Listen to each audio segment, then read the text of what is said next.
You're listening to Life of the Record, classic albums told by the people who made them. My name is Dan Nordheim.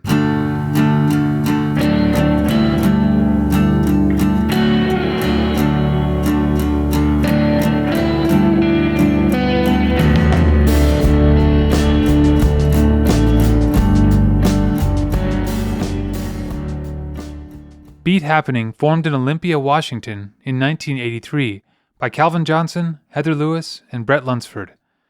The three of them had met while attending the Evergreen State College in Olympia, and by this point Calvin had already started his label K.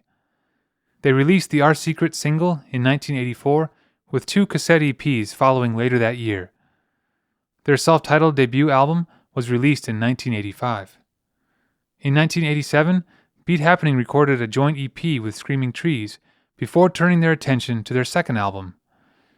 JAMBOREE was eventually released in 1988. In this episode, for the 35th anniversary, Calvin Johnson, Heather Lewis, Bret Lunsford, and producers Steve Fisk and Gary Lee Conner reflect on how the album came together. This is The Making of JAMBOREE.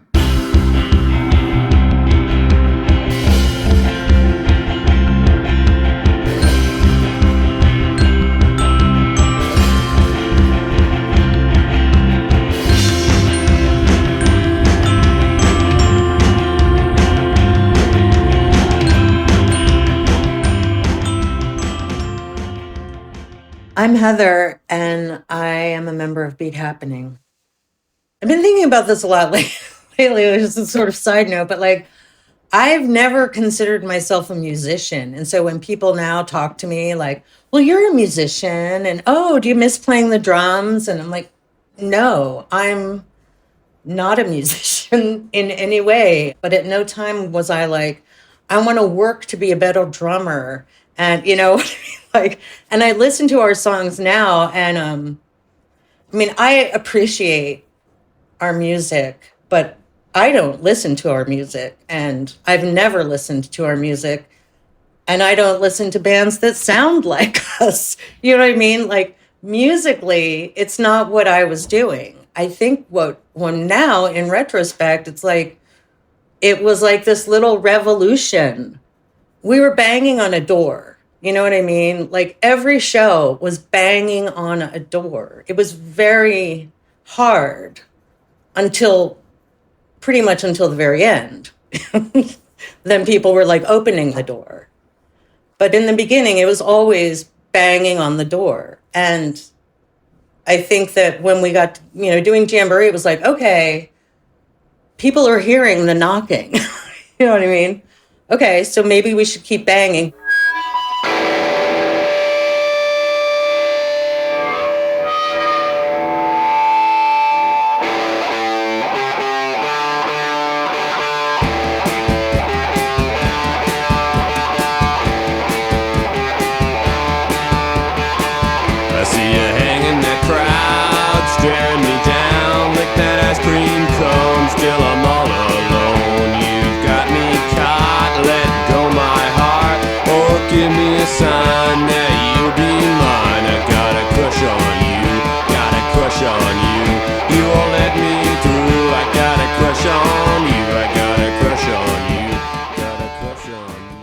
My name is Bret Lunsford, and I'm excited to talk about this Beat Happening album, Jamboree. Yeah. I'm Calvin Johnson, and like Heather and Bret, I'm a member of Beat Happening. One of the things when I think about that period of between 84 and 87 was there was a lot of space in time between the first album and the second album. And the second album through to the rest of the albums were a different chapter in the band. And the first record and those years around that first record were a prelude to that active phase that began with Jamboree. At first, we didn't know what we were, right? We were starting a band and we put out a record. And then it was oh, okay, well, now we're out there. Because before we put out the first record, no one really knew who we were. And yes, we had been very active, the three of us, in 1987 in live shows, but it was interesting and I guess somewhat prompted by Rough Trade US having a interest in releasing the next record. There's a way in which I feel like Jamboree was a reinvention of the band from the recording sessions, the varied recording sessions for the first record. Well, the album was recorded in the summer of '87. We had been doing shows that year. We started the year in January doing a series of shows with Girl Trouble and the Screaming Trees around the Northwest. Steve Fisk was living in Ellensburg, and he was working at the studio, and he said, "Why don't you guys come record here?" I'd gone there a couple of times to record other things, just mixed tapes, and he also was duplicating of my tapes for Kay. So I'd already had a relationship with the studio and had visited it, but then it was like, oh, we should record there. In the other recordings we'd done, it had the feeling of, well, let's try to stretch this afternoon and get as much as we can accomplished in this one afternoon. And that was a recording session. So to have a multi-day opportunity where we were like, oh, well, we've got all of this time. It seemed like, well, it was, 10 times as much, 5 times as much time to devote to it. And we weren't in a hurry to get onto something else. We were kind of, I guess, keeping our creative minds open for this extended period of time and living where we were working for that piece of time. So that was I think it provided some real opportunities to explore things at a different pace and a different depth than the prior sessions. It was also the first time that I'd never seen, like, we could see free videos because the Connors worked at the video stores. Going over there meant that we could, like, go into the video store and pick out whatever movie we wanted for free and then all hang around and watch it, which was what we would do after we finished. I feel like we watched a lot of Arnold Schwarzenegger movies. You know, like, to be able to, like, watch a movie without, like, going to a movie theater and paying money was a big deal. Another thing that was different between this recording session, which was in August in Ellensburg, and other sessions for the first album, which were not in August, was that the studio was nice. It was a nice place to be. It was a nice environment. It was clean. But it was not freezing cold. I think that's the important factor. At the Greg Sage sessions were both in places that didn't really have heat, and they were done in the fall or winter where it was cold. And so not being cold while recorded, that was, I think, an important factor. I don't know if you guys remember that or you agree or whatever, but that seemed very significant to me, that difference. I think it was part of the whole package. Like, going into that place was like, oh my God, wow. This is like this recording studio and it has a place to sleep and we get to go look at free videos. And, you know, like, everything was like magical about it and comfortable. When we worked with Greg, we did all the vocals afterwards, and that was a problem because, for instance, the song Our Secret was really only about half as long as it was supposed to be. Because it's basically the same music all the way through. It doesn't change. It's the same 3 notes over and over again all the way through. And so they were like, okay, let us know when it's long enough. And I hadn't really done that before. And I was like, oh, that seems long enough. But it wasn't. It was like half as long as it was supposed to be. So I felt like we should do the vocals at the same time. It would be better. And that was possible because when we worked with Greg, we were in very primitive situations where there wasn't more than one room. At the Velvetone studio, there was various rooms. We had things set up in different rooms. And I was able to sing most of the songs from a separate booth. I can't remember exactly, but I think a lot of the takes from the original recordings were ended up used on the album. I got excited that we were like, because it was like rock and roll and, you know, so, and I think that was when that was like emerging, like, oh, wow, we can. And then what I mean, it was kind of like we were like kind of a band then. I saw you flying your plane, driving me insane, hit me with the bone till I'm all car. Saw his arm, saw that black as tar. Must be your heart. I got a crush on you, I got a crush on you. What am I to do? I got a crush on you, I got a crush on you. Got a crush on you, making me so blue. I got a crush on you. My name is Steve Fisk, and I recorded the Jamboree record. Calvin and I were both volunteers at KAOS Radio in Olympia, Washington, which was a community access radio station that was on the campus of the Evergreen State College. Having a 15-year-old DJ at the station was a big deal for us because we went out of our way to service the entire Olympia community. So Calvin was kind of legendary at the station, and I was warned that he was a weirdo, but he was a nice guy, and I just had to get past it. After I graduated, I went to San Francisco and joined Pell Mell, and when Pell Mell broke up, I moved to Ellensburg, and I started recording the Screaming Trees, and at this point, the K record company was up and running, and they actually were instrumental in helping us distribute the first cassette that the Screaming Trees put out, Other Worlds. And oddly enough, Calvin knew the Screaming Trees because he had lived in Ellensburg when he was younger. So when I mentioned Calvin Johnson, there was this little glimmer of recognition from Lanigan and Van. And I mean, that little guy that used to crash his bicycle into the bike racks in front of the record store. And I went, what? And he says, oh, they had chicken fights apparently when Calvin was like 10 or 11, where people would charge at each other on the Stingray bikes or something like that. But they couldn't believe that he was grown up and had a band. Guy says, oh yeah, no, he's got a band, he's got a voice, he's got a sound. And then obviously they went on to make that wonderful record together, and they played shows together and played together in Ellensburg and other cities. This is Gary Lee Conner, and I used to be in the Screaming Trees.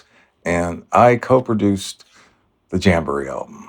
1985, when we had done our Other Worlds cassette, Steve's like, oh, I know this guy, Calvin has K Cassettes in Olympia, and he can help you guys, didn't put it on K, but he helped us, distribute it. So that was the first I heard him, and I was like, boy, I remember that name. That's weird. I remember the guy in junior high named Calvin Johnson. It was this little guy who, the only thing I remember was that he had pulled a fire alarm, like a fake fire drill, and everyone had to leave the building one time. It was like 7th grade or something like that. He lived in Ellensburg, like in 7th and 8th grade, and then he moved off to Olympia. So, but then in the summer of 1986, we did our first show in Olympia, and he helped set it up. So he was there, and I was like, whoa, it's the same guy. And so, so we kind of hit it off right away because of that. And then, we had, really 2 years, 86, 87, and probably 88 too. We had a lot, in common with Beat Happening. We played a lot of shows with them. We did several shows around with Girl Trouble, Beat Happening, and us, and kind of more like Bellingham, Anacortes, but, outside of Seattle. And that was like, because the whole thing was like with Beat Happening, and even bands like Nirvana and the Melvins and all those bands, they were all outside of Seattle. But outside of Seattle, there was a whole nother music scene, and that was like part of, Beat Happening was a big part of that. And we became part of that too, being like outsiders. And then eventually we got together and did that Screaming Trees Beat Happening EP, and they came over to Ellensburg one night. We stayed there all night long. That was a lot of fun. We stayed up till 6:30 in the morning and finished it. We recorded the Screaming Trees record in July of that year, but it was not at Velvetone. It was at the Screaming Trees practice space. Well, Steve wasn't a part of the recording of the Beat Happening Screaming Trees EP, as I recall. That was just kind of like a get-together in the back room of a video store where Screaming Trees had their practice space set up and hangout space, and we did the recording there, just the band's working on it. Who would you say was engineer? Because I certainly know had nothing to do with the recording. Well, it was Lee Conner. He had a cassette recording machine. I think it was a cassette 4-track. Yeah, that we used. And I think we do it in one day? Yeah. Well, now that you say that the Screaming Trees thing was before, it seems like one thing was that we were like a band. And we knew them from playing shows, like we were starting to have relationships with other bands. And yeah, that all happened by themselves. I couldn't believe it happened. Frankly, it speaks to how worldly the Screaming Trees were at the time, where they could see a record could happen between the set of people. And yeah, even cranky old Mark Lanigan, that just disappeared. He did beautiful work with Pete Happening and vice versa. Our earlier music was probably had a lot more in common than later. I mean, it seems later, like in the 90s stuff with all the drug-addled hard rock and Seattle grunge, all that stuff, it does seem kind of weird. But we were totally, kindred spirits. Like, just it was the whole do-it-yourself attitude thing, And we would have never got into being a real band if we hadn't have realized that you could do it yourself. I read an article right before we went down to record Other Worlds by Giza X. It was in Spin Magazine about, like, don't wait around for a major label if you're a band. Just do it yourself. And we took that to heart, and, they were the same way. So we were similar, definitely, in that respect. And I don't know how the Screaming Trees ended up co-producing Jamboree, but considering all of the fights and shit we went through making Screaming Trees records, it was very easy to work with Mark and Lee on this. Those two guys worked great together as Beat Happening producers. I'm trying to think about what ideas they had, if any. I think they were there more to approve things. As someone who's produced many records, having somebody that the artist trusts and says, no, that's a good take. I think they just, thought we're coming to Ellensburg to do it, so it'd be cool to have you guys be around and just kind of advise and stuff. And I don't remember what we did too much, except standing around playing a few things. That was like kind of being around kind of changed the vibe of the whole thing, because, we were all friends and stuff and just having a good time. Yeah, I mean, what I do remember is just having other voices in the room, opinions and input. They created a space of reverence for the whole project and the value of what we were doing. They were willing to be there, investing time in it. Like, gosh, they must care because they're hanging out here. Maybe they don't have anything else better to do, but they were there. They were there, and they cared, and that always meant something to me. And I don't remember any particular suggestions. Oh, but Lee also did a lot with the guitars, just adjusting the amps and things for different songs. I remember that he would come out and just sort of do his magic a little bit. Yeah, and always in a really considerate way. Like, he would never be the condescending sound guy, guitar tech. Really just a helpful suggestion and in a very friendly way, and not meaning to, like, always willing for us to say, oh, we don't want to do it that way. Just really humble suggestions and quite often really good ones. Because he'd seen us play the songs a lot, so he had ideas what he thought would be best for that song. I do remember maybe that there was some back and forth arguing between Steve and Lee and Mark, but I always just interpret that as like just for the fun of it more than substantive problems. At that point, Lee and Mark and Steve, it was more like sibling rivalry or something. They were just bickering about stupid stuff all the time. But yeah, that first day when we were doing all the basic tracks on this, like Bewitched and Crashing Through and stuff, and just looking up in the booth and seeing Steve and Mark and Lee and Steve. And I just remember after Bewitched, and both Mark and Lee were just laughing, and just, it was like, yeah, you did it. It was kind of exciting. They were like, that was it. You did it.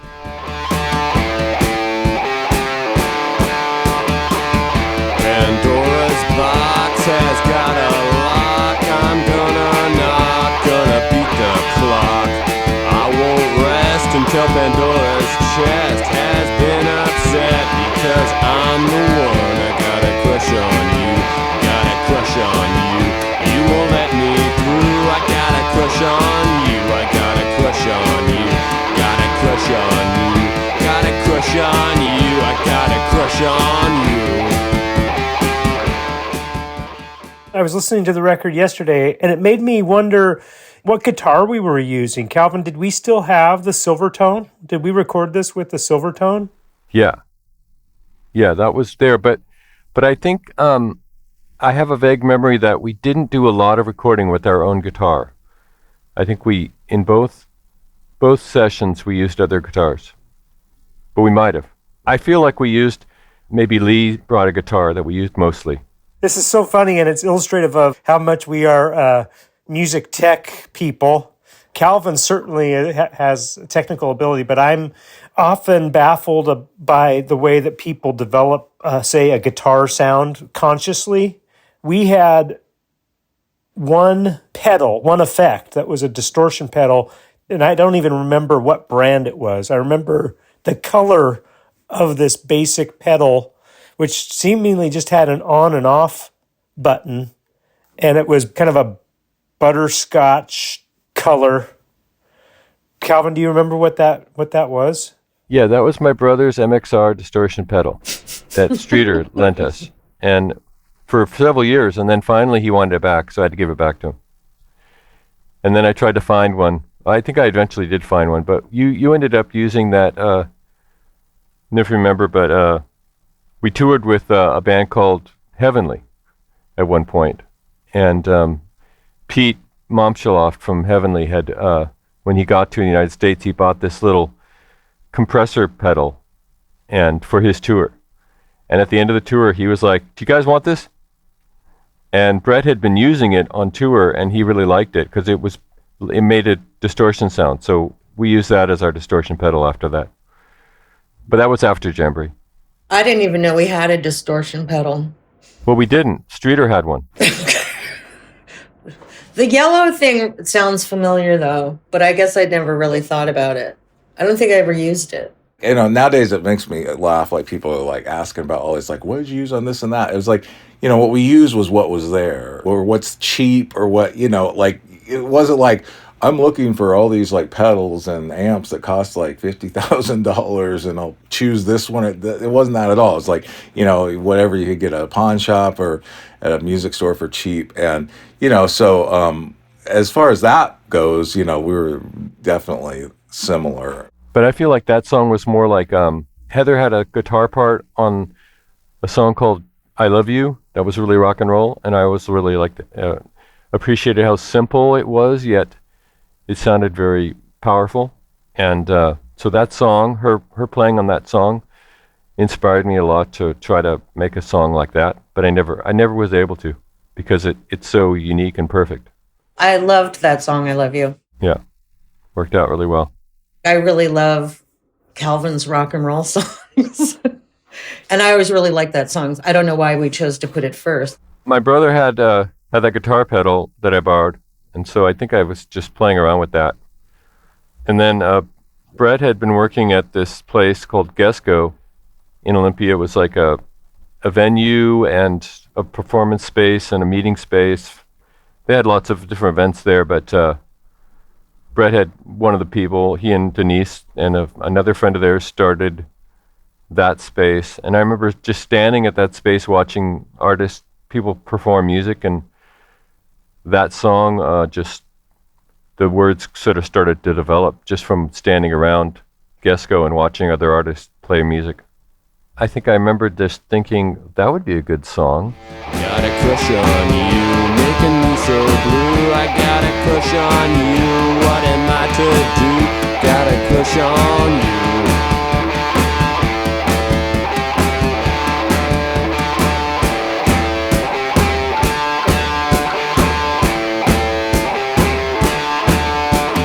Crush.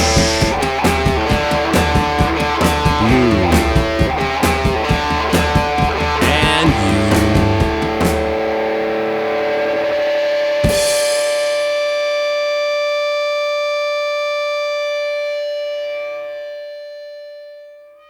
I understood that they were making a heavier record than what they'd done before. By not having a bass player, you could turn the kick drum up as loud as you wanted to. And that became part of the Beat Happening sound immediately. So there was a gigantic kick drum in this not very aggressive music. They were pretend casual because it really wasn't casual. Everybody really, really cared about what they were doing and kind of brought their A game. They weren't, lackadaisical college students or anything like that.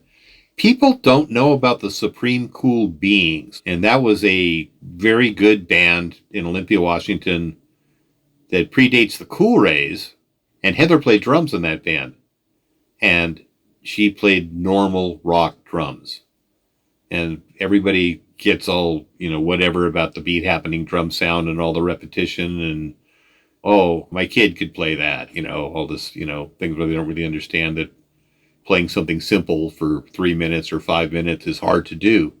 And being steady and simple is very hard to do.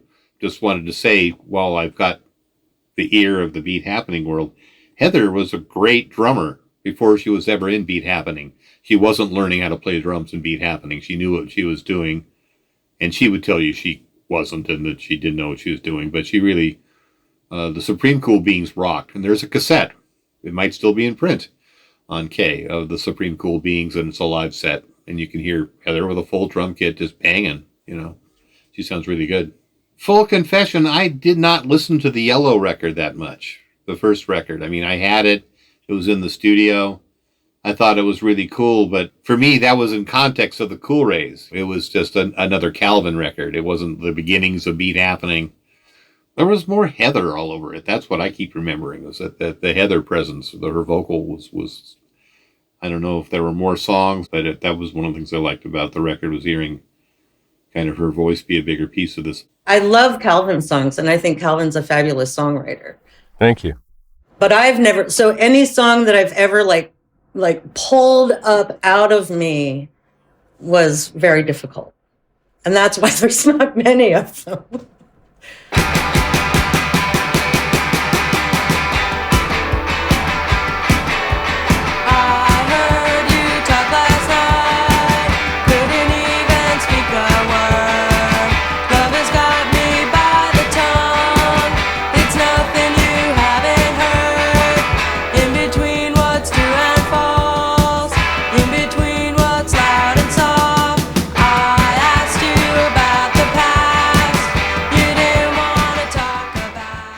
I would say that I was never excited.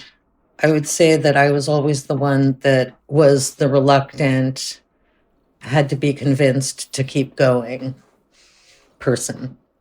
Songwriting, I felt like I was obligated to produce something to justify my existence at that time. Like that was the only way I knew how to justify my existence in the world. It was like something that maybe like the first time that I felt seen. So it was like, okay. And it seemed like I'm going to go with this. And I remember when my parents met, it was years before my birth. And I can see them years from now. Their ghosts fly above the earth. And let's not talk about what makes us die. Let the jokes make the years go by. 'Cause it's a burden, it's hard to bear. It's too easy to not even care. Baby, baby, you look so sweet. Pick me up right off my feet. It's interesting because now my parents are both gone.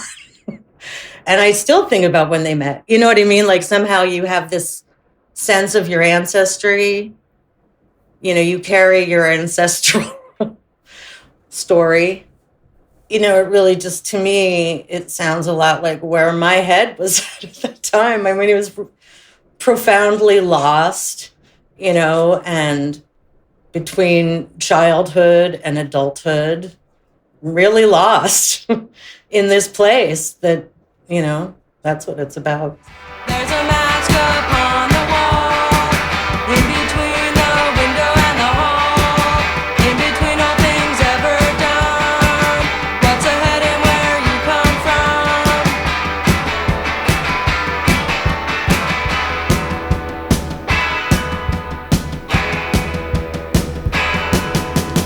If you could, would you fly away?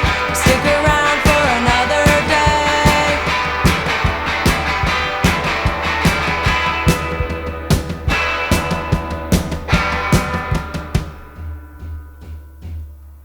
Beat Happenings, like their whole sound was like like an innocent thing with a little bit of. There was every once in a while was a little bit of weird like adult stuff in it. It wasn't really kids, but they always reminded me of like the Peanuts or something. Like if like the Peanuts guys had like when they were teenagers, the band they would have been Beat Happening. That I could always see that, or the part in the Christmas special when they're all dancing. That always just reminds me of Beat Happening so much, because that was the vibe. It was like this really cool innocent music thing, and it was nothing. Nobody was really at that point. Nobody was really on drugs. People probably smoked pot once in a while or something, but there was no heavy drugs or anything like that. It was just pretty innocent. We were all pretty young.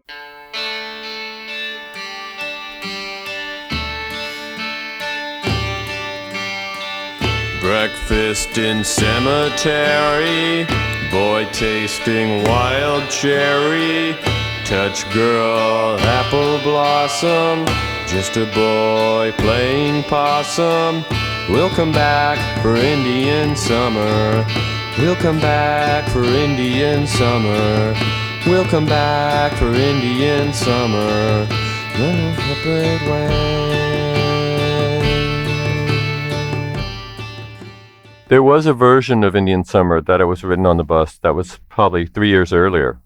And then I was walking home and I forgot the whole song by the time I got home, except the title.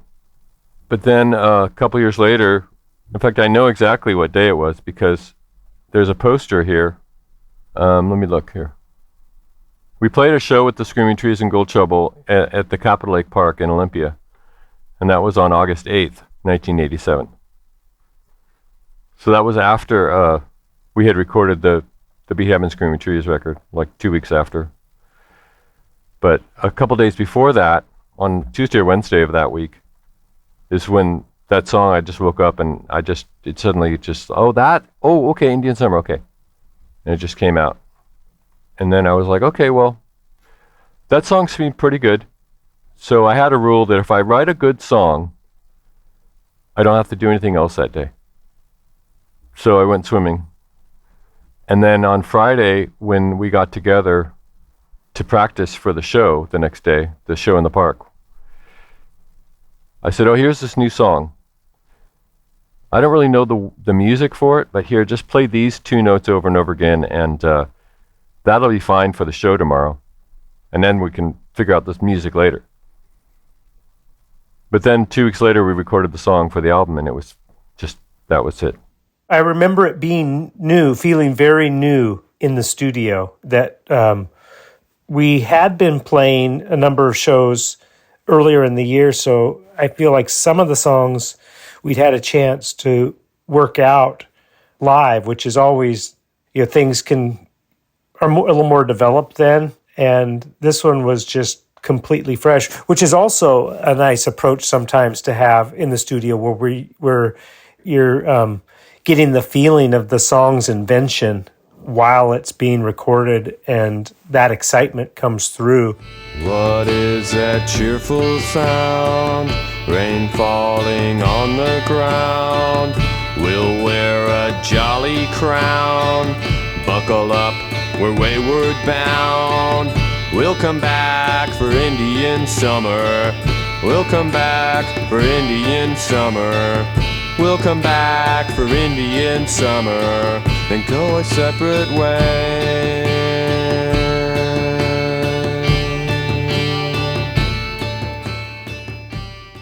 Was it an electric 12-string that the Trees had over at the studio? Maybe. I don't remember.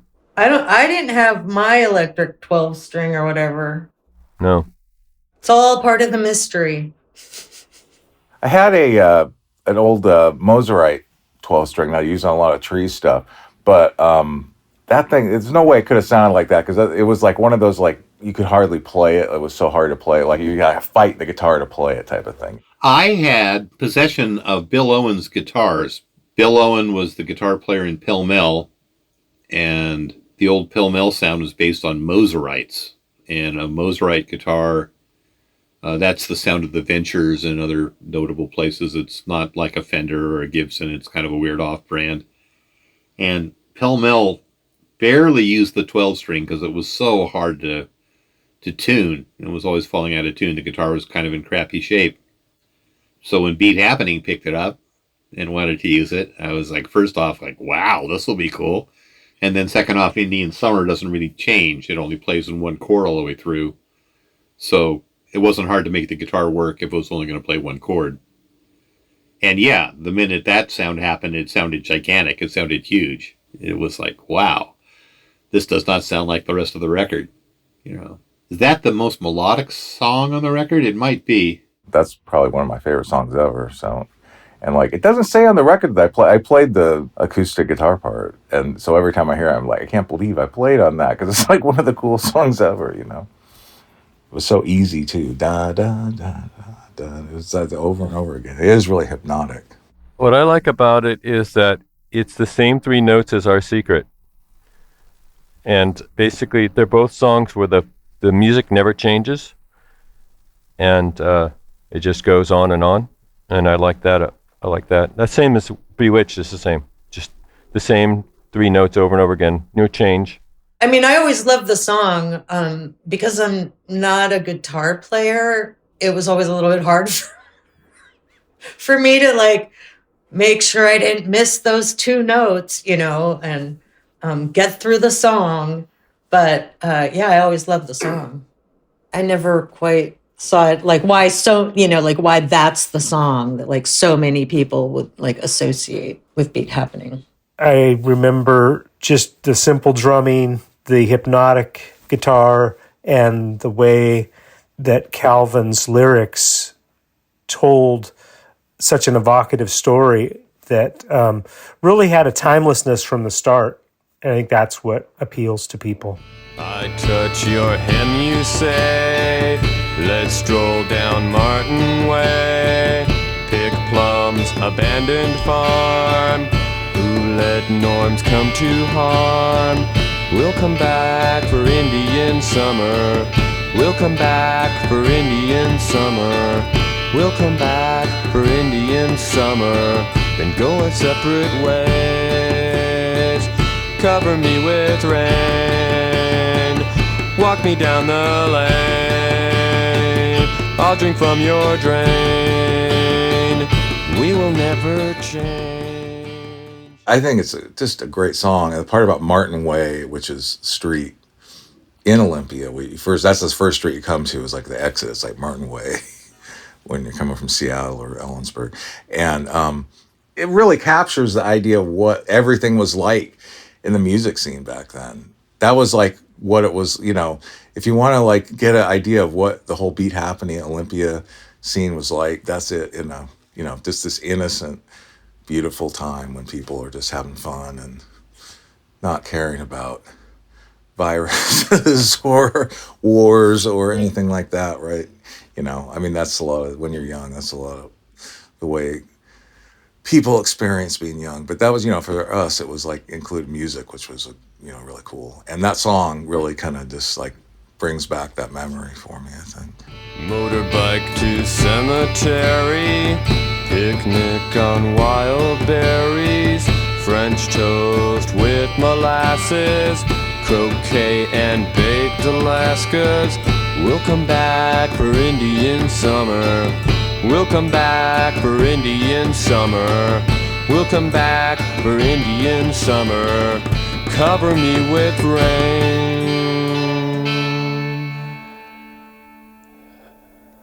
They always had that, it's like this innocent thing, but wait, you're not innocent. It's like the loss. Suddenly, it's not quite as innocent as you thought.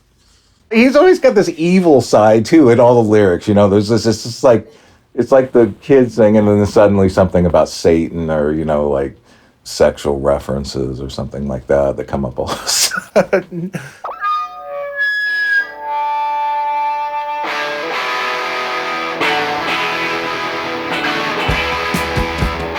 There's a little village near the center of Spain where a jealous brother pulled a cold-blooded cane. It had a dirty job, it had to be done. When they asked for takers, there was only one, 'cause I'm the hangman. Yeah, hangman. I'm the hangman. Hangman.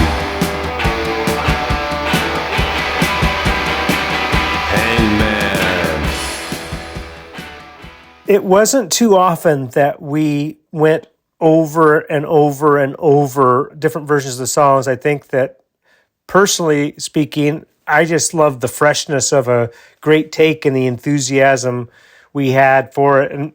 And maybe historically, looking back at it, you say, well, maybe we could have re-recorded this and tried this or that. And I think we had more of a sense of that option in later sessions. But to get to something that caught the spirit of it in the Jamboree sessions, we would feel like, okay, we got a good take and let's go on to the next one. I mean, I think that it wasn't like, oh, wait, let's try that again, or I think I can do it better. Well, that's certainly true about this particular song. We've only played this song live maybe 2 or 3 times, and it never really worked. And I think the problem was that I wasn't able to sing it, what they say, on key.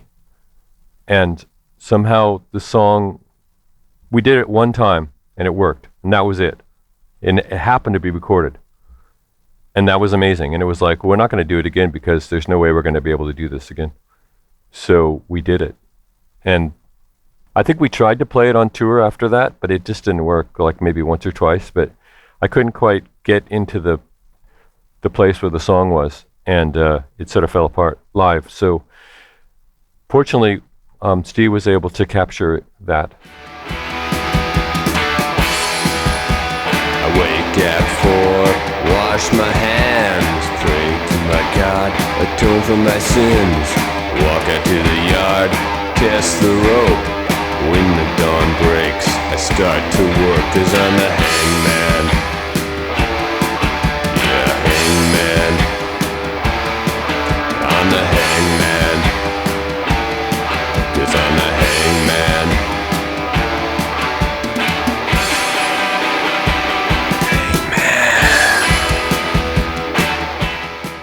The issue with the string getting caught on a pickup screw happened on Hangman, and being inordinately proud of my ability to, while playing the song, get the string off the screw was the lasting memory, but for no good reason. But you can still hear that in the song.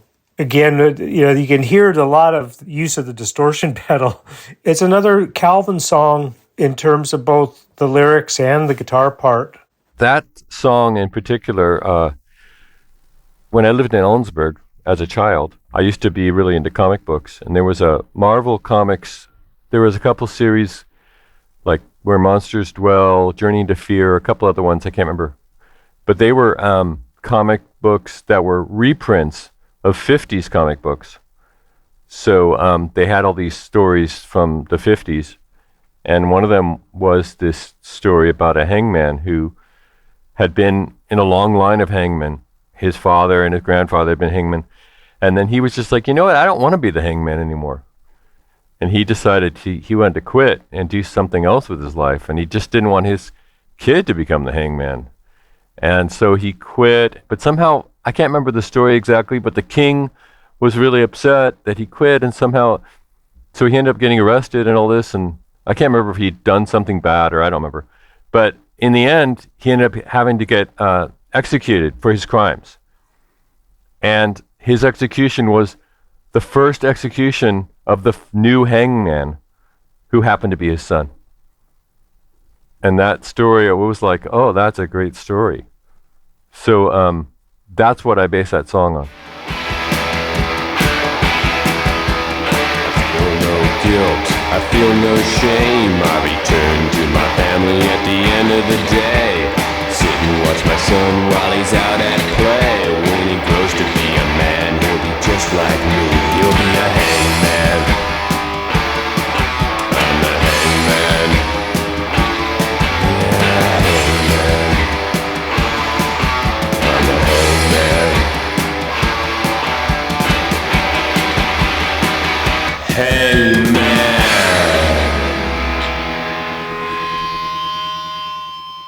See, there's some irony there. He wanted to make it so that his son wouldn't be the hangman. So he quit. But then in doing so, he ended up causing his son to be not only be the hangman, but to kill him. It's deep. I tried to walk away to prove I was in control. There's got to be a cure. This can't go on no more. Dressed in black in the midday sun. Break the ice and on the run. Keep this up, there won't be none. I tried to be real cool. You locked me in a room. You tried to take off your dress. We both know what happened next. And when my skirt begins to ache, I realize that it's too late to love you like a chocolate cake.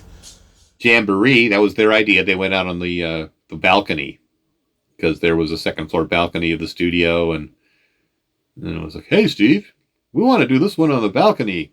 He preferred that we were not in the same area as him because we had some pretty extreme body odor that he objected to. I don't remember that at all, Calvin. No one wanted to say anything, Bret, but It should be said that Calvin and Steve were old friends, so this might be an inside joke of theirs that he's wanting to rekindle. You know, it was Calvin. There weren't a lot of surprises with Calvin at this point. I think that's the record where he ate green peppers and had a lamb hat on the whole time. It was like a character he adopted. I'm pretty sure this was the record, but it was a gray hat. And it had like flaps to protect your ears, but the whole thing was colored like a sheep. And he would periodically go, bah, which Calvin can really do a good sheep with that crazy voice of his. And he ate green peppers, which was the only thing that stank. Was the control room stank of Calvin eating these raw green peppers. Bret and Heather and I, we went outside onto the balcony. There was maybe it was a fire escape from the studio. And the thing is that it's in Ellensburg. It's in a place that's like the industrial part of Ellensburg. Ellensburg is a town of maybe 12 or 15,000 people.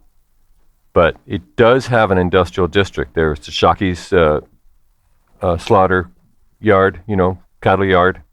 There's several agricultural processing plants there. Lanigan talks about working at the carrot processing plant and the blood running down the streets. Yeah, just blood running down the streets. So we were out there in the evening. It was, probably 10 o'clock at night, but it was still, these carrot processing plants run 24 hours, so they were going. So that's what you hear in the background is this industrial hum of the agricultural processing. The studio was down by the train station at the end of 3rd Street. It was, pretty deserted area. There was like Twin City Foods. There might have been some background noise of like Twin City Foods too, because it's like they process, vegetables and stuff like that. They bring it from the fields. And there's always some kind of like whining noise in the background. Especially at night, it's kind of creepy, and there's not very many people around. 'Cause we both know you're my dream date. Wear an old potato sack, trailer for a hat, haircut for a bowl, 2 eyes made of coal. 1, 2, 3, 1, 2, 4. The bees are hop, the bees are ho. But that's one thing she'll never know. He's a great performer, he'd get out there and just his voice has this real power to it, even though it's kind of like not quite in tune, kind of like, weird, but it's just like he's got this power to back up whatever he's doing, even if it's slightly dissonant at times, and it's just, his thing, and it's really cool. A lot of people couldn't pull off doing a cappella. One of the approaches of the band, I believe, is wanting what's best for the song and also being open to simple approaches, that it less is more. Sometimes a song doesn't need embellishment to be its best form. And so I think that being conscious of not adding things just to add them was, in my mind, about our creative process. And I love the bravery that is a part of the a cappella songs that was very impressive to me at a point, especially that I wasn't singing in any form and afraid of the thought of singing, that the ability that Calvin and Heather had, to the courage to have just their voices be what an audience was hearing was a powerful moment whenever it happened. Don't know how I feel today. I feel the same as yesterday. 5 hands calling up my back. Thump, thump, have a heart attack. And oh, hey, well, okay. Aren't you gonna ask me what I did today? I'm going up and down. Hit the ground. Black and white. Why can't it be right? And oh, hey, well, okay. Well, I remember it's very difficult to perform live.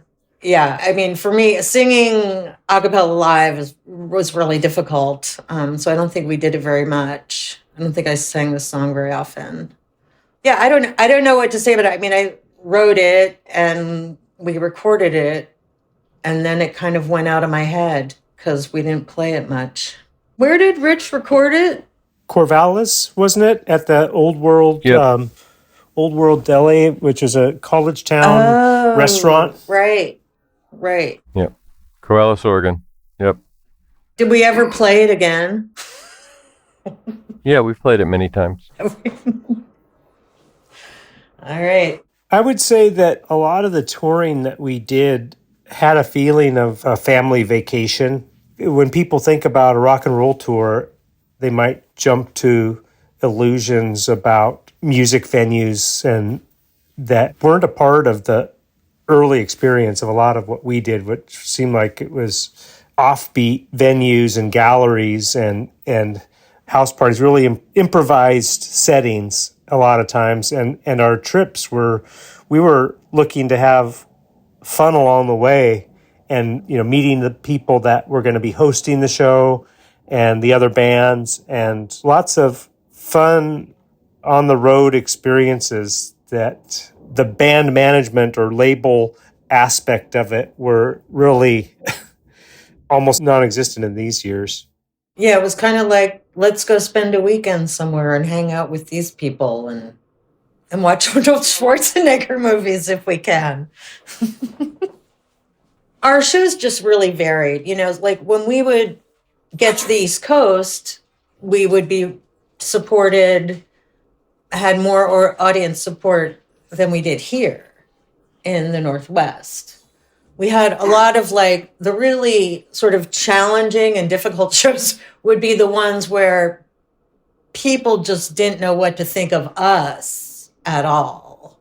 And, including like the other bands, because you're on tour and like a lot of times you're just playing with some band. It's like, we didn't have a drum kit, and then I'm like the girl that doesn't have the drum kit asking if I can borrow the drum kit. And there were nice things about being kind of the only girl around, and then it was also really hard to be the only girl around. I can hear Heather influence in female performers all through the 90s. There are people that took a lot of inspiration from Heather. She took so much shit because she was a woman and because, she sang pitchy and all of that. Calvin caught his share of shit, but Heather had a lot of guts. I think that singing a cappella was confrontational, pretty much, at shows.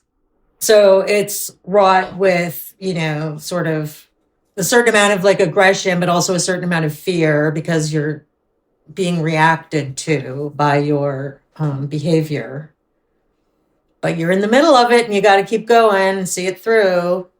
When you're just singing up there bare, essentially, there's a lot of emotion going on in the room. Aren't you gonna ask me what I did today? Got a pumpkin and a tree, and ideas all flowery. You got a joke, a smoke and punctuation, but not enough time for conversation. And oh, hey, well, okay.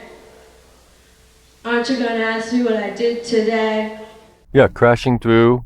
This is one of the songs Bret was talking about where we had a chance to play this song quite a few times before we recorded it, because all year we had been playing these shows around the Northwest, but we had actually recorded it earlier.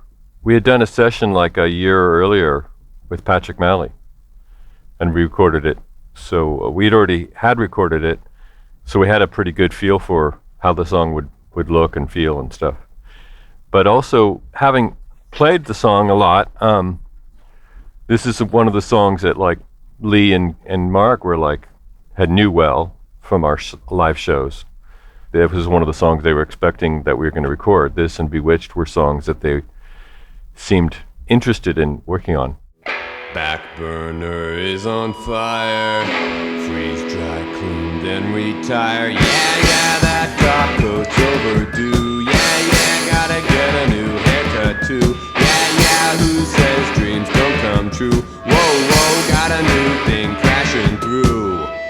Sent word top over tower. Hope new drop don't go sour. Yeah, backseat step over jewel. Yeah, heard about that on the news. Yeah, can't stop that lopsy-do. Whoa, got a new thing crashing through. I kind of have a recollection of finding a sheet of metal and kicking it outside on that stairwell for added crash, but I don't know if I'm remembering accurately. That's a sampler.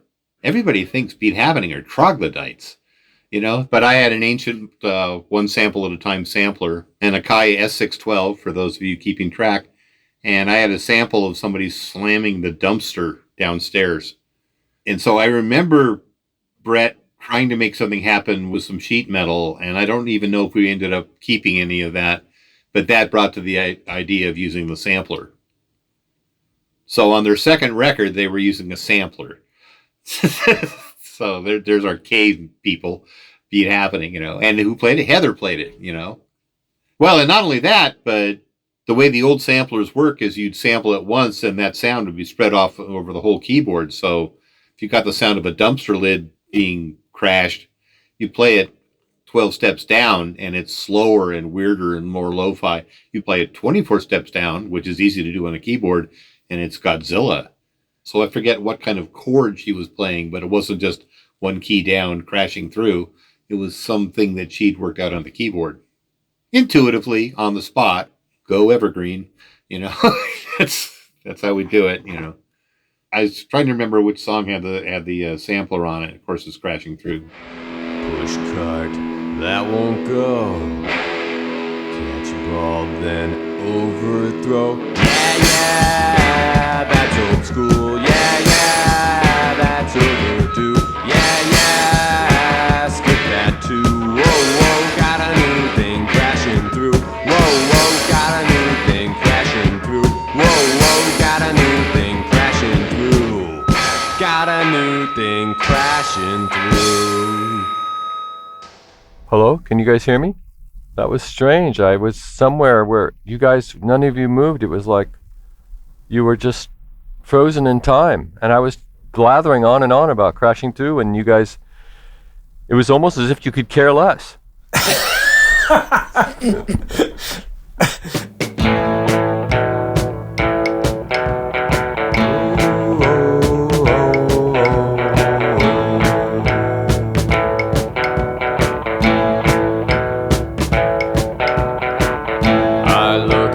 Out together, and to see she's wearing my sweater.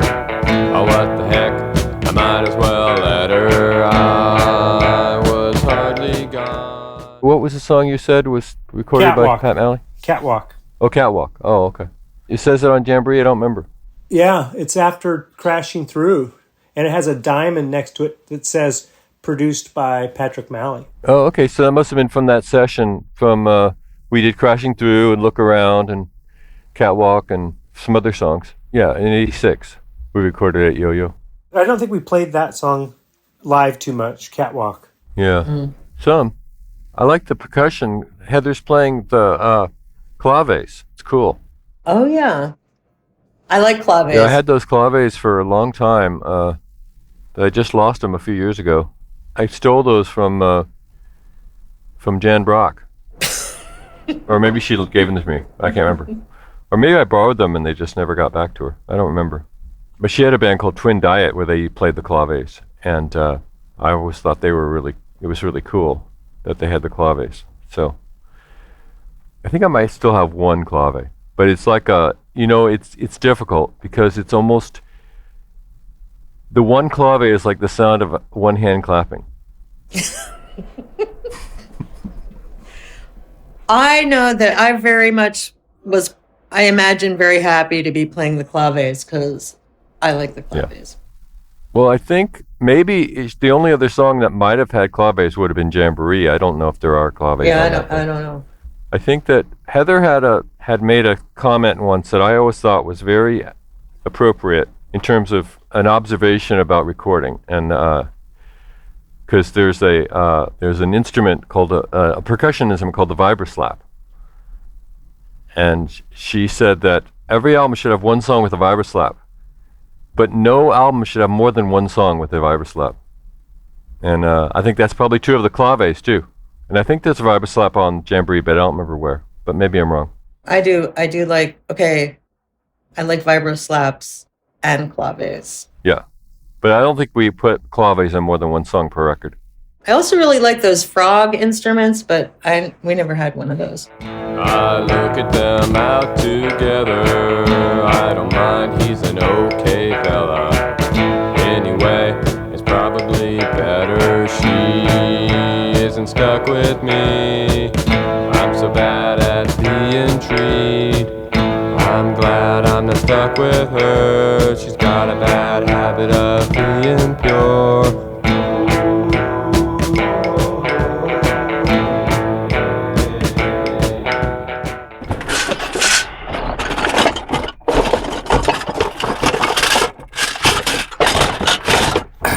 This is, we're hearing Calvin rummaging around, kind of like Oscar the Grouch's garbage can when he dives inside and comes back. There you go. What happened? You're back. What were you digging for? I was just trying to find the clave. I thought I had one left, but I couldn't find it. Hey!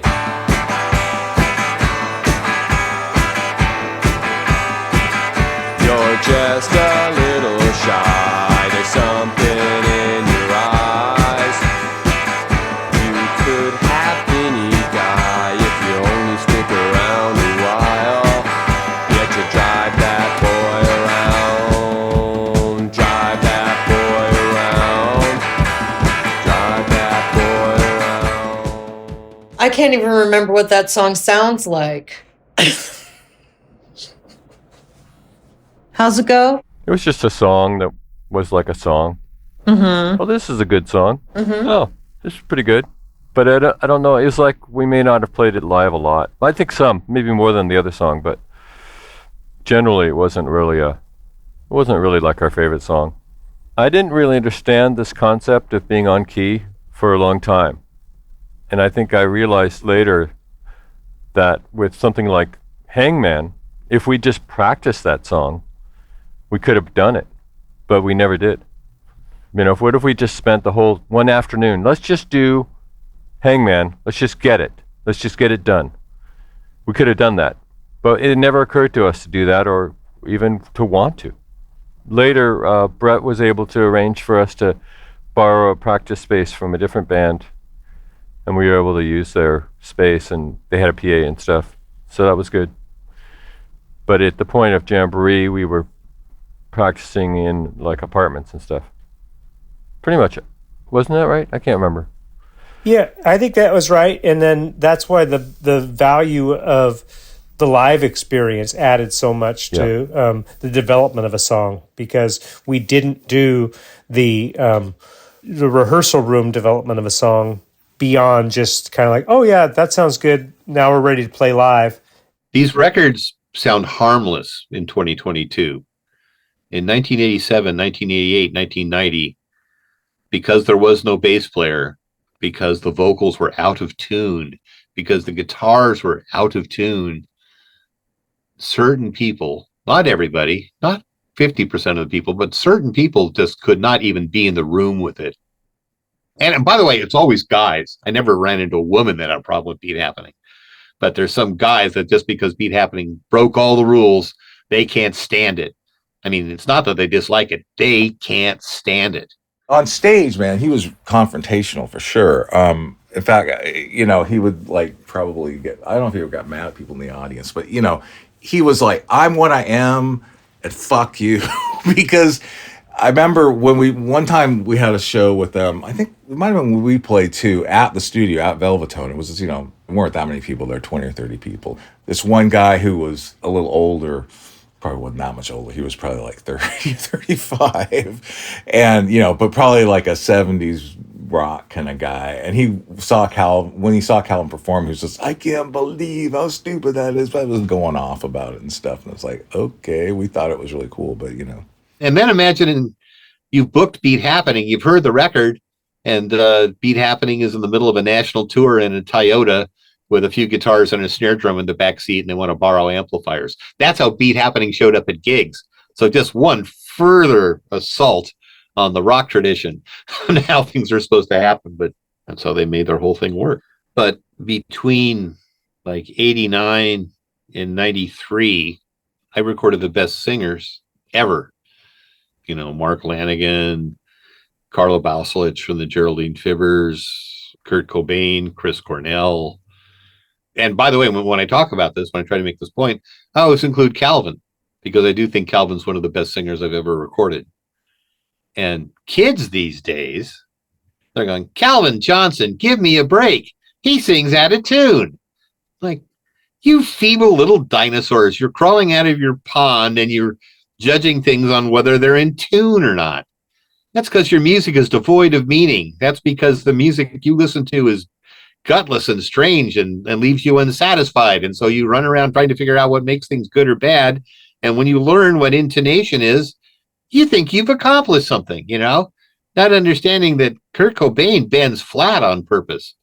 Carla Bauselich can make you cry by hitting notes that are, quote, out of tune, because when she blats a note, it's for a reason, and then it's usually got some kind of resonance with rock history and the vocals that have come before and all of that. So I know that sounds posy and all of this, but man, pitch is overrated.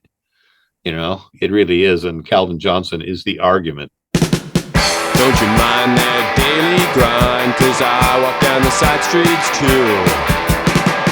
9 to 5 well live their lives, never knowing what the night holds for you. Hey girl, come with me, we're on our own, can't you see? The world is different, we're outside. Take a step, midnight at go-go tonight. Take a step, midnight at go-go tonight. Midnight at Go-Go could have been a Cool Ray's song. That was just him working shtick, working genre. Yeah, that was a song we played a lot, and that's the one where Lee plays guitar on that recording, Lee Connor. And he played live with us a couple times when we were doing shows with them. And that was always really exciting because having Bret and Lee both playing guitar together, it's just really powerful, really fun. Yeah, and I think, was there a bongo track on Midnight Go-Go too? Well, what does it say on the record? Do you have a copy of the record? Yeah, we recorded it in Ellensburg. Yeah, totally. But I think that we did try the bongo track in the background at Patrick's and then liked it enough to bring it, but it's mixed pretty far back. Yeah.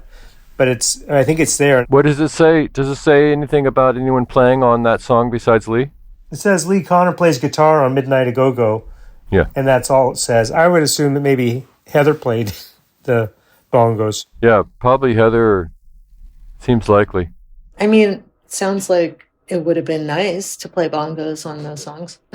So maybe I did. Hey girl, come with me. We'll stop the world, then let it go free. I need to know what's in your mind. We'll touch our souls, then leave them behind.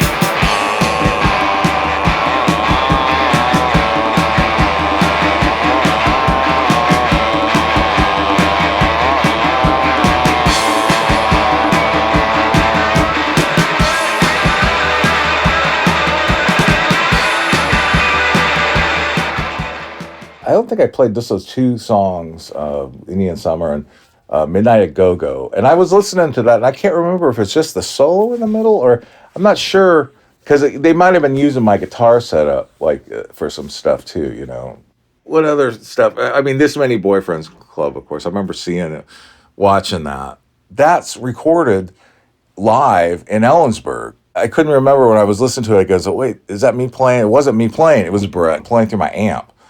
And that horrible, it's like in between every song, the Screaming Trees, like early shows, you can hear like that horrible whining feedback, but that became the whole song. This many boyfriends walk her home. This many boyfriends ring the phone. Lori, Lori, what's the story? All those boys think you are boring. They just see those bobby socks. Now what's beneath those curly locks?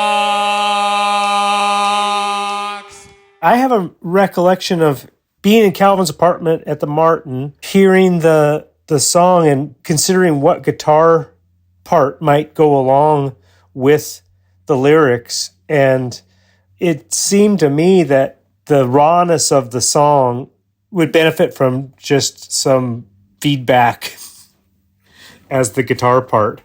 And so a cappella, in a sense, with piercing feedback. Was there ever a different guitar part as you were writing it, Calvin? No, but there was a different version, the version from Corvallis from that same show that asked me. That version's really good, and it was like one of these two for the record, but the Corvallis one ended up being on the Crashing Through single we put out last year. But the Ellensburg version was on the album mostly because it was recorded in Ellensburg. I mean, they're both really good versions. They're both different. They have different emphasis, I think. But we played at the Hal Holmes Center with Screaming Trees and Girl Trouble earlier that year, and Steve recorded the show from the sound booth, and that's what we ended up using. That song was part of a full set that was recorded in Ellensburg at the Hal Holmes Center. And it was a rec room tied to the library in Ellensburg, Washington, where anybody could put on a show. So if a 15-year-old kid wanted to put on a show with the Screaming Trees and Pete Happening, he'd go up to the clipboard and fill in the date and what they wanted to do. And the city would provide, some kind of security guard, and you would have a show. And then it was up to the kid to hire a PA system and a guy to run it or something like that. But that's why we had so many amazing shows in Ellensburg, Washington, because there was no impediment. So we took some of our early digital equipment down to the Hal Holmes Center and set it up, and ended up with a Beat Happening set and a Screaming Trees set. And the Screaming Trees just sounded terrible just because it was the wrong way to record. A big, loud psychedelic band was, a couple of microphones in a Grange Hall, basically. But Beat Happening, because they had less shit going on, their stuff sounded really good. And Calvin, he's just being as obstinate and kind of in your face as he can. He's popping all his P's. The S sounds are all sputtering. So he's just making the microphone just hurt. It makes me mad when I see them make you sad. Sometimes I wanna be real bad and shove those words back down their throat. Lori, Lori, what's the story? Let's go do some apple coring. We will bake an apple pie. Maybe that will dry your eyes. If we were playing with other bands who were more recognizable as rock and roll bands, then the ways that Beat Happening would go into kind of unusual territory off script for what the audience had expected, there might be audience reaction. And Calvin and Heather both were really good at I think, feeding off of that. So it could be that somebody was just spontaneously picking up on something from this strange song they were hearing on stage and becoming a part of it. It was a well-attended show, a lot of teenagers. I think because Screaming Trees had a good local following at that point. So a lot of local teens were there to see them. It was our big show in Ellensburg, and people were like, because we put out Clairvoyance, And I guess it was in the fall of 86. And people in town are like, who the heck are these people? Those was even before we were on SST. But Ellensburg was kind of like, a band with an album in Ellensburg. And, we had like reviews in the college paper that were kind of like, this, I don't know if this is very good, kind of negative reviews. And a lot of people are like, those guys suck. But we had a lot of people came and see us. So, probably slightly younger people in the crowd were probably like, high school, because it was an all ages place. The screaming and yelling audience in the front row is Lori Birdsong.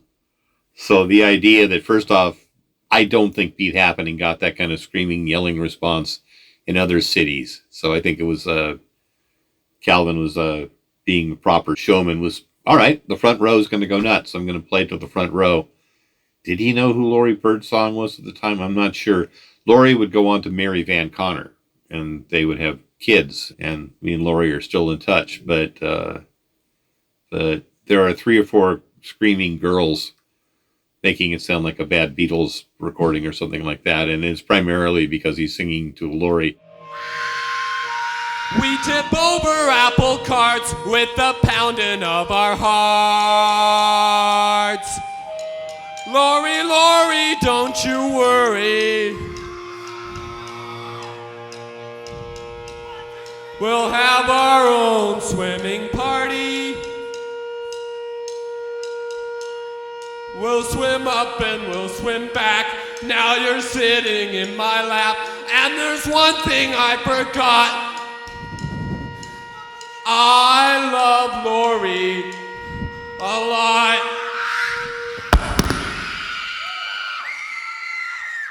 I imagine when it was live, he dropped the mic and walked off stage.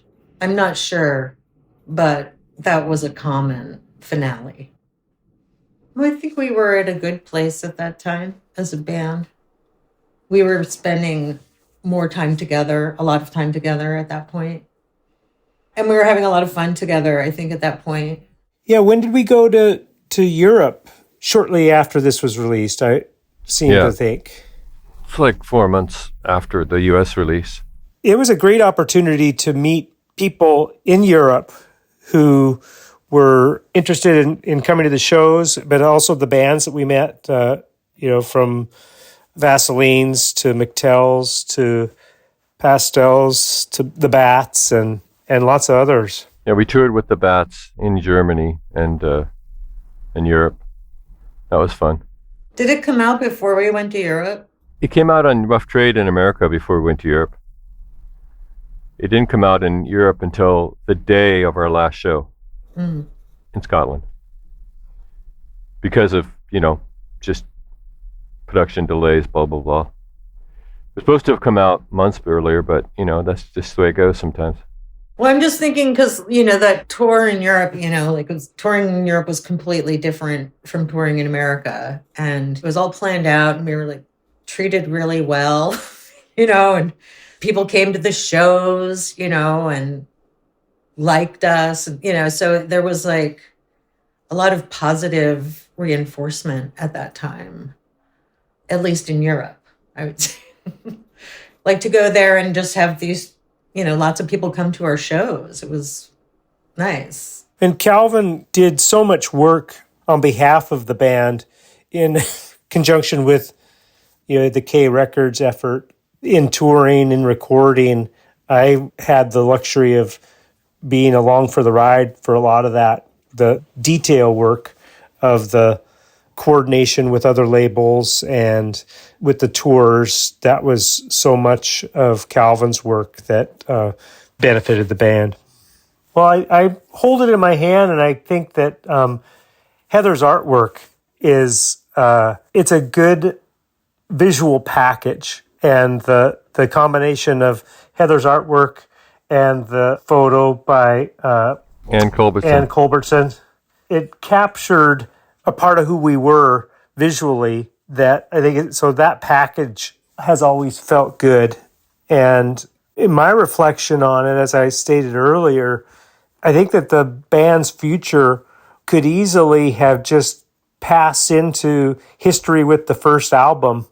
And in 1987, there started to be more momentum for future projects, and that Jamboree was a reinvention of the band as, it was kind of the start of the next series of albums in my mind.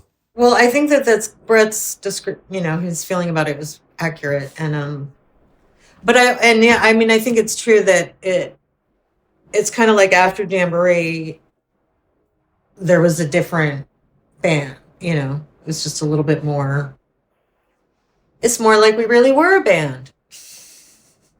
Maybe we really were musicians.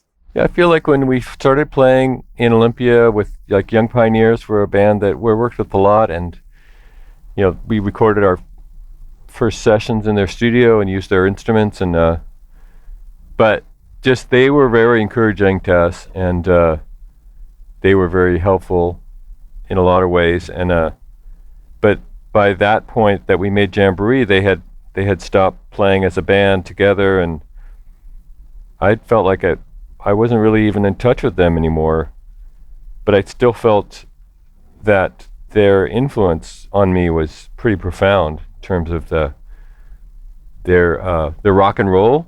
They were very rock and roll. They were very punk, and but also they were just so friendly and supportive. That was a really important part. Jamboree seems very optimistic. Yeah, I think that optimistic is a good description of it. We believed in what we were doing, and it shows. And other people were too. We had a sense of being a part of a music community, that we would go on tours with other bands who were friends and enjoy their music while we played ours, and go out to dinner or go out to the record stores, whatever we were doing. It was fun, and I think that's a good description. Optimistic. Just the music and the cover art and stuff just feels very optimistic to me. Maybe there's a point to living after all. Visit lifeoftherecord.com for more information about Beat Happening. You'll also find a full transcript of this episode and a link to purchase Jamboree. Thanks for listening.